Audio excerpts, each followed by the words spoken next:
শুআইব রুমির মতন জীবনটা আল্লাহর রাস্তায় দিয়ে দাও। শুআইব রুমির মতন জীবনটা আল্লাহর রাস্তায় দেওয়ার জন্য তৈরি হয়ে যাও। ও মুসলমানেরা, কোরআন সূরা সূরা বাকারা 207 নম্বর আয়াতে কারিমা আল্লাহ তাআলা বলেন, নবীজি, মানুষের ভিতরে এমন স্বার্থ নিঃস্বার্থ মানুষ আছে যারা জীবনের মায়া করে না, সম্পদের মায়া করে না, আহারে বিবির মায়া করে না, ছেলে মেয়ের মায়া করে না, গাড়ি বাড়ির মায়া করে না, সম্পদের মায়া করে না।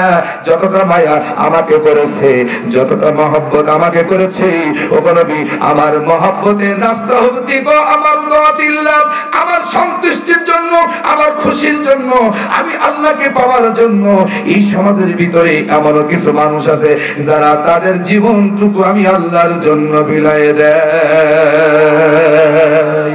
এরকম মানুষ আমাদের সমাজে এখন আছে না নেই? জোরে বলেন, আছে না নেই? এই তো আপনাদের পাশের গ্রামের নামটা না বললে আমার হক আদায় হবে না। আমাদের স্যার মাওলানা হুসাইন বলতে আমাকে হবে, হক কথা আমাকে বলতে হবে। এখানে যারা আছেন একটা লোক দাঁড়িয়ে বলুন তো, অমুসলিম ভাইরা আছেন, আমার আওয়ামী লীগের ভাইরা আছেন, রাগ করেন না, আমার কথা শেষ নামিয়ে তারপরে রাগ করবেন। আখেরি মোনাজাত করা পর্যন্ত বসে থাকবেন। আমি আপনাদের শত্রু নই, আপনারা আমাদের শত্রু নয়।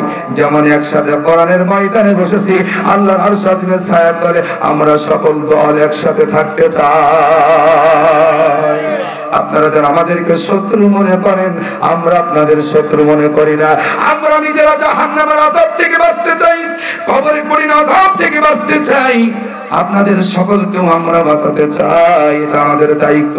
আজকে নবী নাই, নবী যেই কোরআন দিয়ে মানুষকে তাওহীদের পথে আহ্বান করেছেন, জাহান্নামের ভয় দেখিয়েছেন, জান্নাতের আশা করাইছেন, জান্নাতের শুভ সংবাদ দিয়েছেন।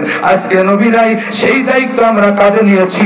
নবীর মতন কোরআনের কথা বলতে গিয়া যদি পাথরের আঘাত সহ্য করতে হয়, নবীর মতন কোরআনের কথা বলতে গিয়া যদি উটের কথা নাড়ি বলি আমাদের মাথার উপরে চাপিয়ে দেওয়া হয়, রাসূলের মতন কোরআনের দাওয়াত করতে গিয়া যদি